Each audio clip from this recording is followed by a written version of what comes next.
Hey guys, still here. Welcome back to Wargame. Today I have a good one for you. This is a 4v4 on a, well, what you supposedly could call a 3v3 map, although I have seen larger compositions on here. It's Bloody Ridge. It's a conquest game. Now, the players that are on both teams have ranks, which means that they play ranked, and they didn't just play a little bit of ranked. We have a colonel, we have a sergeant, I think a master sergeant, Sergeant M, a first lieutenant, and a brigadier general. Now, you could argue, yeah, well, ranks are shit anyway. Maybe, but at least it signifies that these are enthusiastic players, really fanatic guys who are on point to be the best at their game, or at least who are very ambitious in this game. So whenever I see people who actually have a pretty high rank, especially a brigadier general, I take them very, very serious. Now, the player that we're following here, Weapons Jammed, or Weapon Jammed 59 Seconds, is the same guy who sent in the replay from the video Stay and Fight from last week. So, you're in for a good one. Now, we're on a 4v4 team versus, or on a, well, sort of 3v3 map.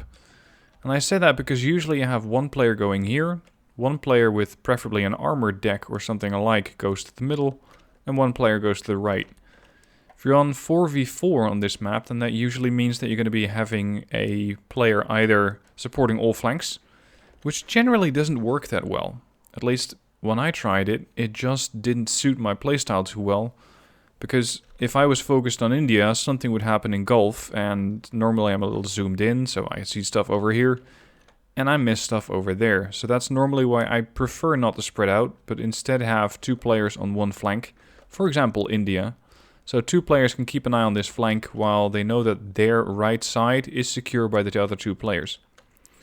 Now, of course, you can throw that fourth player up into any area that you like. We have the guy saying sub, so I think he's meaning that he's going to support this particular part of the map. And over on the right, we're going to have Bill Cipher. I can really barely make this out.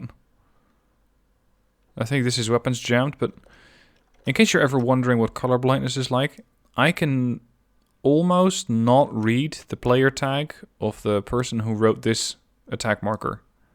I can see that it says CV in a keyboard, so I know it's a text marker, but the stuff that it says above there? Oh my god, no. Now it's getting a little easier. Yeah, barely. Color transition is a problem. Or at least can be a problem. That's my version of color blindness anyway. Okay, let's see what Weapon Jam's bringing in. He's using Israeli. I know that much is certain. 2 Merkava 3. A couple of AA units. A Makmat for smoke support. Perdalis with an HEGM unit. Ram Recce and another Ram Recce. He's getting support down the middle of the map with, and Spark is particularly going to like this, recoilless rifles, the Renzu 106, KM 900s, and on the left flank a couple of M1A1 Abrams, backed up by no less than 2 Patriots, so that should keep their middle AA defense on top. A couple of Zeldas from Weapon Jammed again, another LAVM, so a mortar, and he seems to be taking his troops off-road. Now, I can understand that for the Patriots, because they don't really mind going off-road or not. But for some of the other vehicles, like the tanks, I'm not really sure why they're doing that. Might be they're trying to get to this road as quickly as possible. Left flank sees Harbinger with a PAH-2 Tiger. And of course a grouped, or a group of wheeled vehicles. Exclusively wheeled vehicles making their way towards the town ASAP. Now they have the sectors, but of course so does Red, and that +1 that they had very quickly diminishes. They do have Hotel, but Red 4 can capture any of these sectors pretty much at any moment, so it's not a whole lot that's going to go down there. Now the Tiger is able to sort of delay the forces that are coming out here. Not very long though, but it might have just bought Harbinger a little bit of time to deploy his own forces. Although blue 4 units against red 4 units is almost always in the advantage of red 4. Especially if you have quad stacks of Spetsnaz. Double quad stacks at that. Those are going to make short work of, well, any infantry that blue can throw at them. There is really no infantry that I can think of that would do well against that. Look at that, a triple stack of T-80Us is defending the middle of the map here. They are sort of running into an enemy infantry unit, but they haven't done that much against them yet. Renzus moving up to the front line. These guys, keep in mind, have heat rounds. So whatever they're firing at, they will always do some damage. Even if it's a very heavily armored tank that they normally would not have any business trying to penetrate. Thanks to that heat ammunition, it'll always do damage.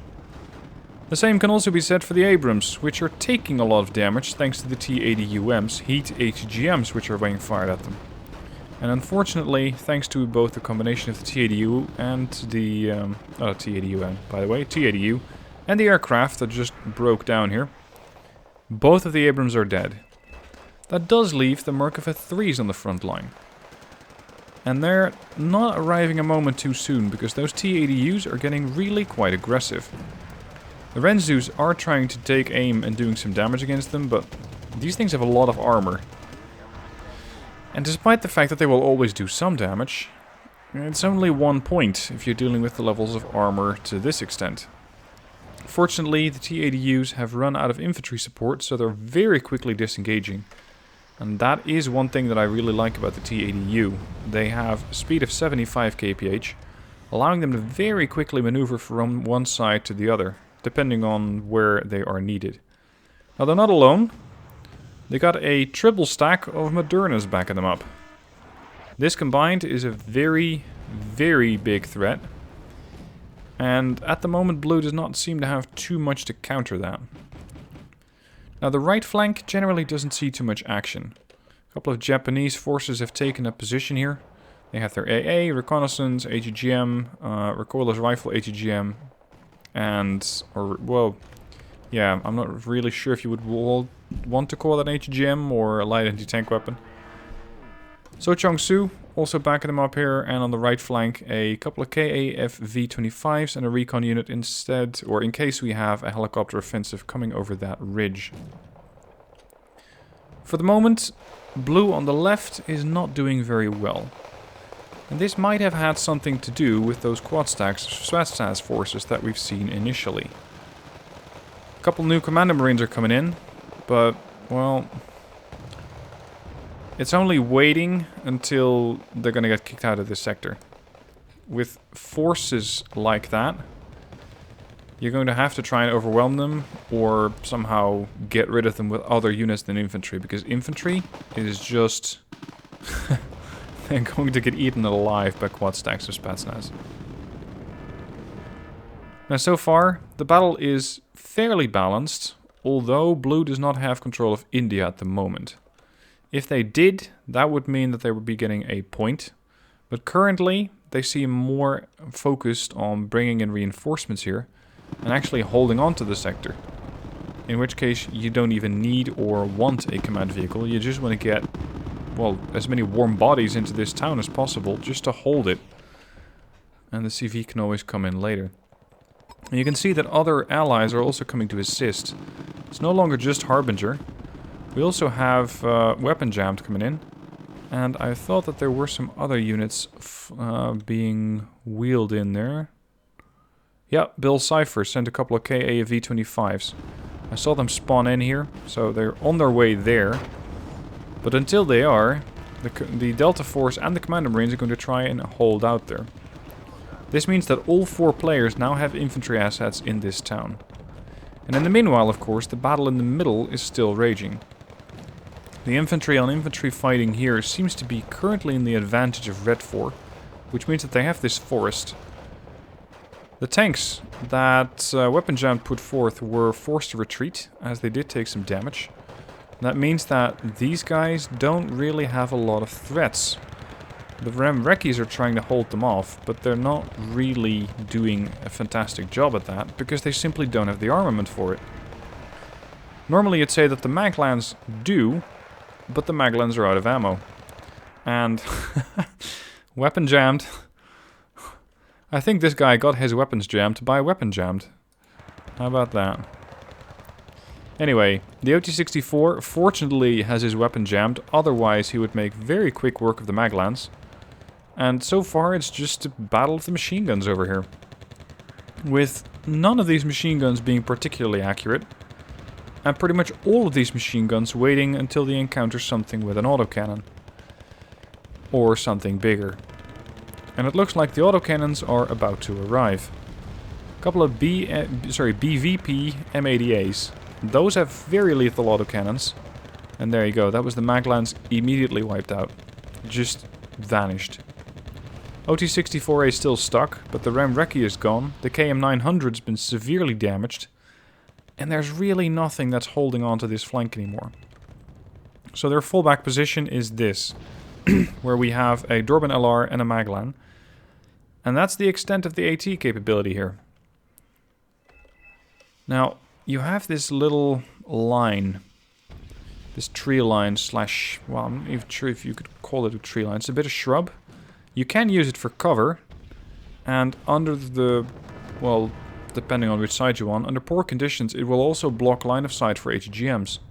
Fortunately, so far, it's not that much of a problem. But the smoke screen will be. You see that these guys are immediately from a mortar position all the way back here, smoking up the line of sight for the Dorbans, as well as the Spike MR from the Maglans. Now, they didn't know that the Maglans were out of ammo, but always assume that they're not. Just assume that these guys are still very, very dangerous. As these guys are trying to be, but the Modernas are having none of that. Kurnus and a Lavi fly in, trying to get as much damage as possible, and they do take out a Moderna.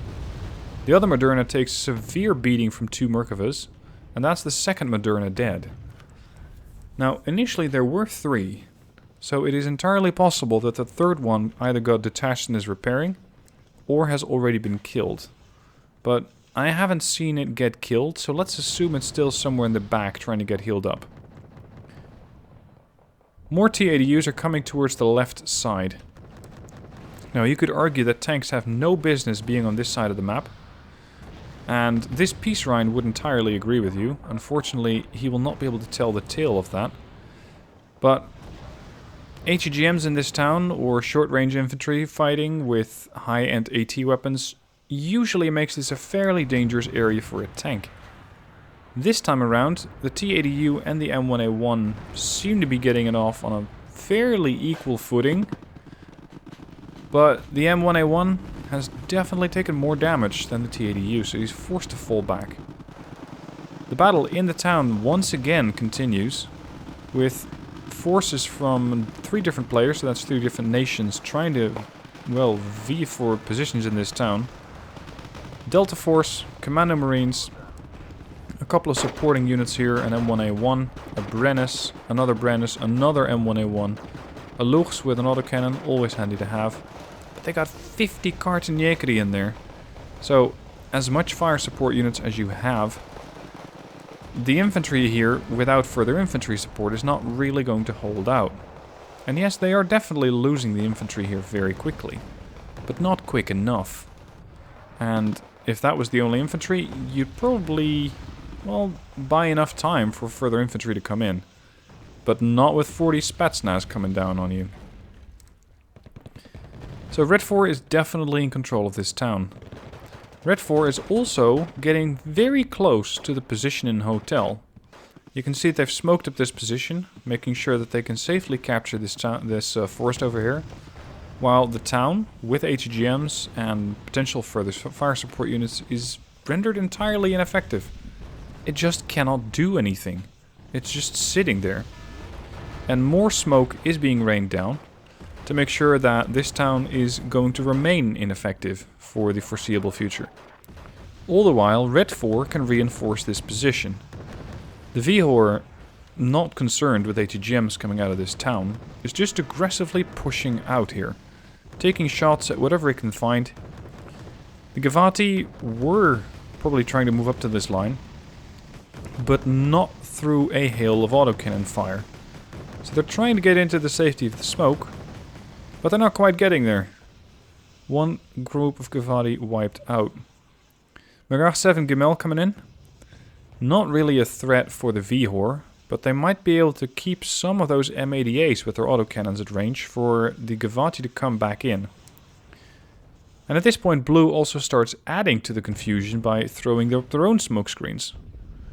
The Magars do have firepower to one-shot the M88s, but they're also being attacked by either... yeah, it's HGMs. HGMs or kinetic weapons, but it's definitely HGMs. And you can see how all HGMs are just being foiled here by this very, very dense smoke screen. There's really not a lot that either party can do at this point, except reinforce it for the moment. Now again, a Lavi with a Kurnus in pursuit. And we have the first infantry that's actually made it to the town. A couple of Padobranchi. Maglans are trying to retreat. Gavati are trying to hold the town and take the fight to the Padobranchi. They are being successful. But who knows what's on the other end of that smokescreen. Because from over here, we can't look into it. Red 4, once again having wiped out the command in India, is now at a +2. This is not a position that you want to be in for a sustained period of time. So recapturing India with ACV... oh sorry, they didn't kill it, it just moved out. Thanks to Napalm here. Recapturing it is definitely on their list of priorities. As well as keeping the infantry out of their town. And trying to keep the enemy support units away. And trying to get enough infantry inside this town. So Blue 4 definitely has their hands full. Another Peace Rhine comes in, finally kills off the T-ADU, but once again not able to tell its heroic tales of it, and there goes another Peace Rhine. By now, we have another group of infantry inside the town. Maglans are firing at it, Gavati are not, because they don't have a line of sight. The Dorban LR, fortunately, are not quite threatened yet. But if these guys jump a building, then that could change any moment.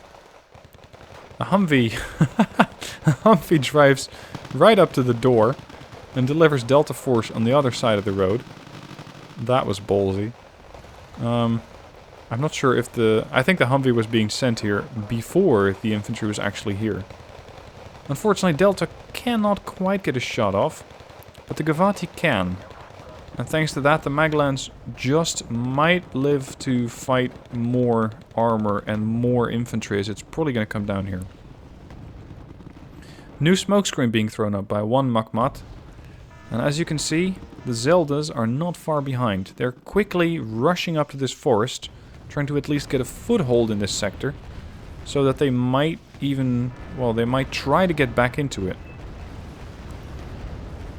In the meanwhile, on the left, the situation is still completely foobar.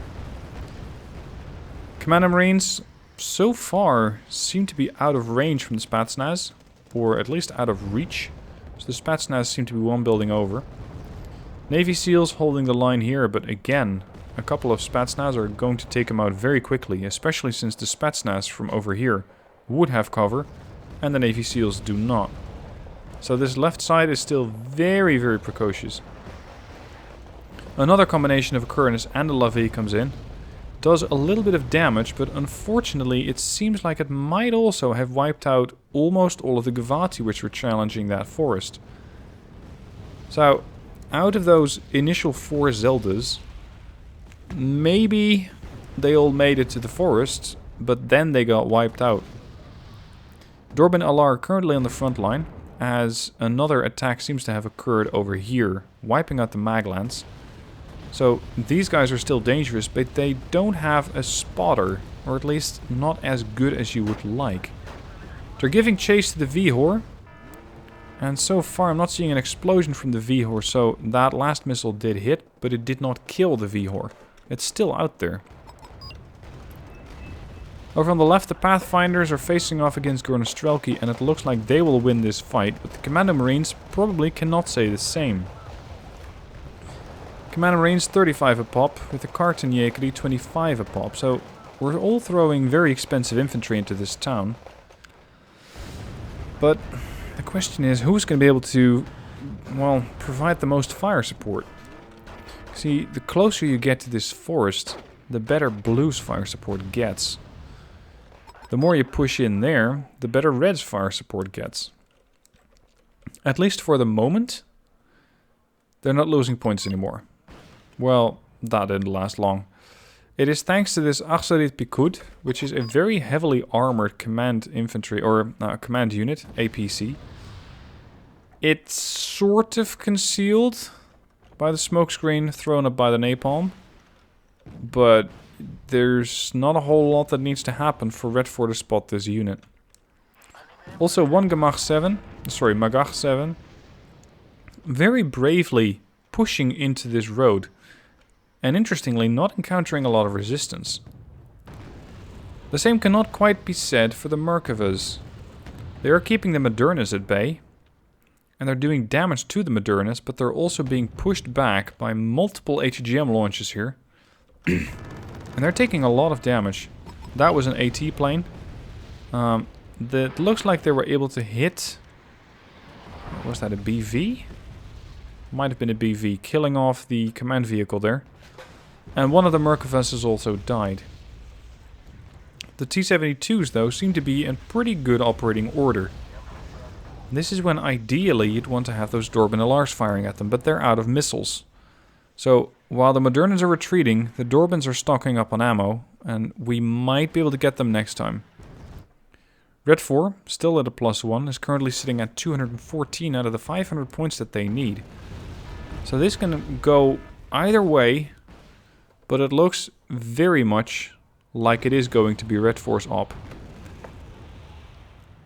Now, especially with all that firepower that they have bearing down the middle, I'm quite concerned about Blue Force tanks, which are going to go down here. Modernas, T-64 BVs. Oh, that was a good hit on the Moderna, by the way. That was one Dorban. And the Modernas are retreating, but not fast enough. That's one Moderna less. Once again, smoke's being thrown up, and once again the Zeldas are rushing in, trying to retake this forest as quickly as possible. It looks like Red is trying the same thing, though. We got Scrajets and Infantry, but the Infantry is going the other way. It looks like they might have lost their nerve, and are holding their Infantry in reserve for the moment. The Rova 890 are more or less in the forest. Again, an Achsarit is being spawned in. It's going to take a while for them to get there. And in the meanwhile, Red is at 232 points. Now this time the artillery that comes down on the infantry is not smoke. This time it is HE. And it really did a lot of morale damage to the Rova 890. Not just the Rova 8, but the Zeldas are, well, they're pretty heavily built, with 2 front armor and 2 side armor. For an APC, that's quite a lot, especially for 5 points. Unfortunately, they only carry machine guns, and that, ouch, doesn't quite work against an autocannon. 2 Merkava 2Bs are coming in, trying to get rid of vehicles which are threatening the infantry, but too late, as the infantry has already all died, with the exception of these 4 guys. The Merkavas are able to take out some units, but they don't have any air cover. And you can see that this Mi-24 Whiskey is very happily jumping on the opportunity to do some damage to them. So far, the damage that it's been able to do was limited. Fortunately, because those Kokons can really make a, well, a pretty sizable hole in either the front or the side of a Merkava 2B. Now over on the left, the situation is not improving. Red is making a push, and Harbinger really doesn't have a lot to hold them off. The autocannons are fortunately providing as much suppressive fire as they can, and seemingly keeping the infantry away, while the Legionnaires are doing whatever they can not to get killed off. Another Red 4, I think Buratino, is firing at this position, holding off enemy reinforcements, so that would be Blue 4 reinforcements, from bringing in additional units over here. And I wouldn't be surprised if they think that the Blue 4 command vehicle is also on this side. Further firepower being brought in to support the infantry, but the infantry from Red is already dead, at least as far as we know. But a BMPT or 2 are still more than a match for Legion 90, despite the fact that these things have an Erix. So we got TADBs, BMPTs, VHOR, Afghanskis. None of this is good news for the infantry. That doesn't deter them from firing though. And if they'd hit that BMPT in the side, they would have probably killed it. But the moment that they opened up, immediately everything decided to kill off the Legionnaires there. On the right flank, the situation is not much better. We have Chokyonsa, we can see an MA4AN and some infantry, but other than that, not a whole lot. And this flank over here is still being defended by a couple of reconnaissance, or by one reconnaissance and a couple of IFVs. Now the Arsarid is in a position of cover, surprisingly. After all that artillery, there is still one or two bushes which have survived. And it is enough, but of course Red 4 knows fairly well where the enemy command vehicle is likely to be. So he's calling for smoke, concealing the Arsarid, and that is very much in time, as the Arsarid is currently the frontmost unit in this sector. They're leading with a command vehicle. Anything can take out this vehicle if it can spot it. So it's up to the guys in the town and the guys from the left flank to make sure that there's either enough smoke or enough cover for these guys from red not to move up.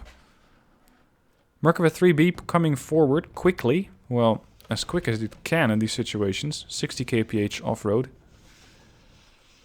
But unfortunately it will not be able to immediately take out the BVP M80A, because it too suffers from the smokescreen. And as such, the Air Force is called in to try and keep units, either tank, infantry or whatever else they can find, at bay, and making sure that the command vehicle is still alive. Now there's something brewing on the right flank.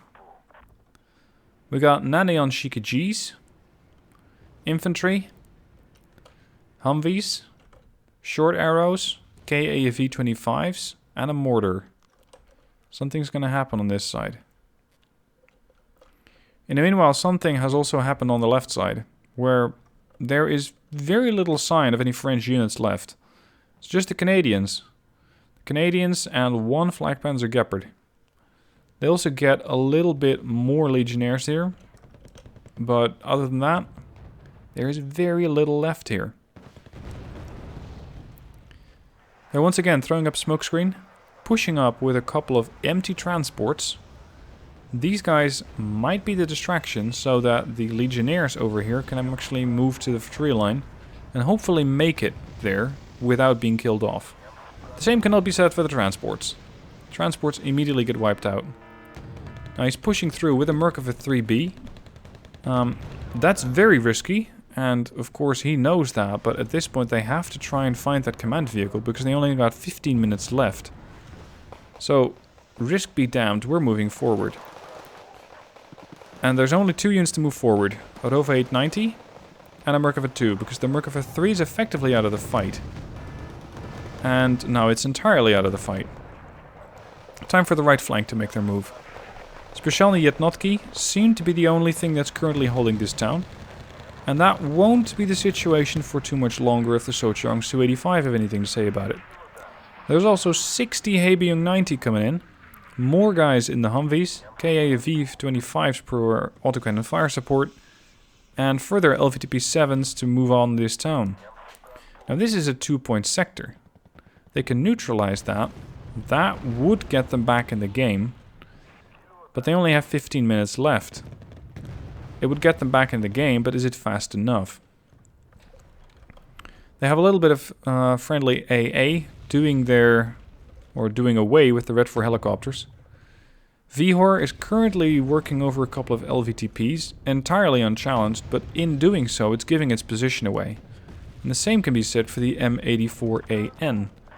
So that they know that the enemy has quite a few units over here, powerful units at that. They just don't quite have the right answer to kill them off. But at least we know what the threat is.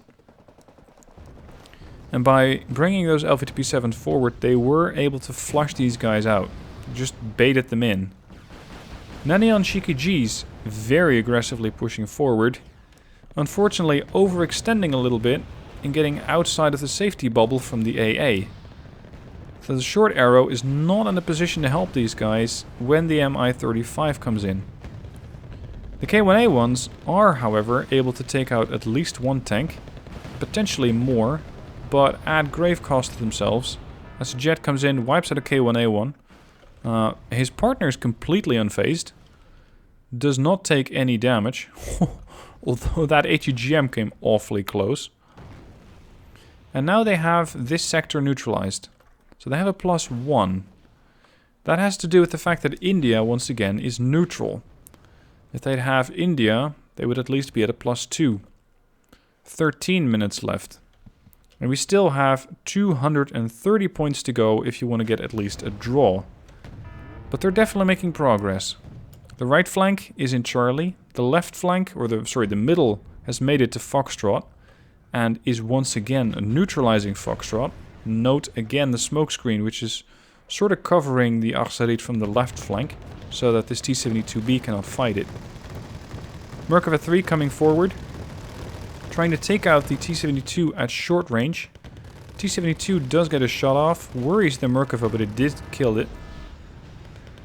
And once again, more T-72s and the T-64BV that we saw previous. These guys are going to need their Legionnaire friends, but unfortunately these are Legionnaire base, not Legionnaire 90. Legionnaire 90 in this situation would make quick work of those tanks. The Legionnaires with the LRAC F1 are going to be struggling a little more. Now at this point, Red is almost entirely through India, but Blue has brought in a command vehicle for Charlie, which in this situation is more valuable than India. So if they can just make sure that India doesn't get captured by Red, then they might be able to get back in the game thanks to that +3 that they have. Of course, Red is not going to just sit around and wait for Blue to make their move.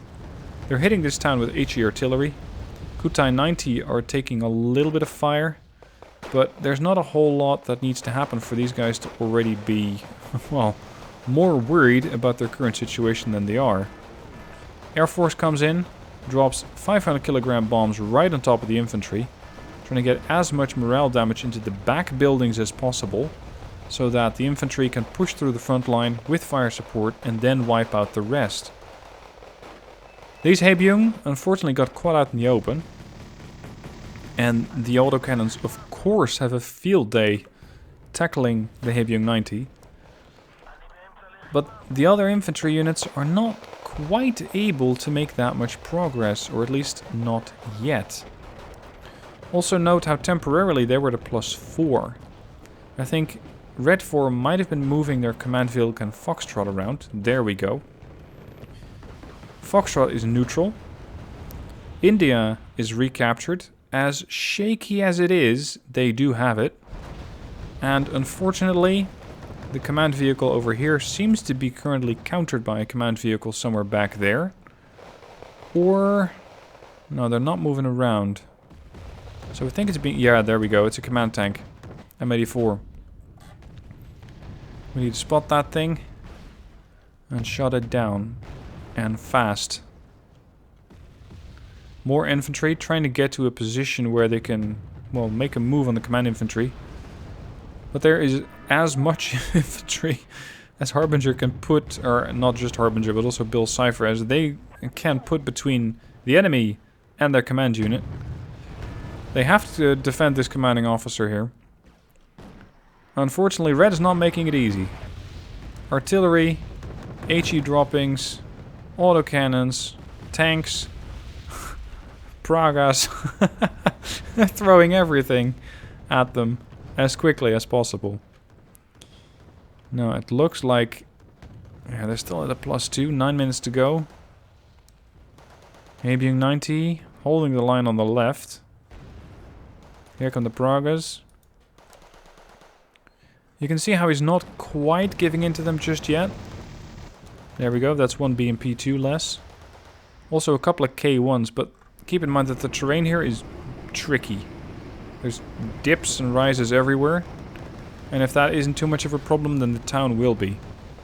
Fortunately, the K1A1s are able to provide fire support, taking out the transports, so the IFVs are gone. Now they might get some damage in on the infantry before the infantry gets close enough. Another MiG flies in. This one's armed with thermal barracks. And it drops it right on top of the command infantry. Or near enough. Because the command infantry is on this side of the town. And they dropped it a little too far forward. Foxtrot, again, being countered by red. They still have a +2. Yeah, it's because they're still being countered over here. 8 minutes left. 206, 271. Still very, very close, this fight. Left flank still trying to hold with, well, whatever infantry that they have. Currently they're down to Rifleman 90. I did see a couple of Bradleys get spawned in, and here they are.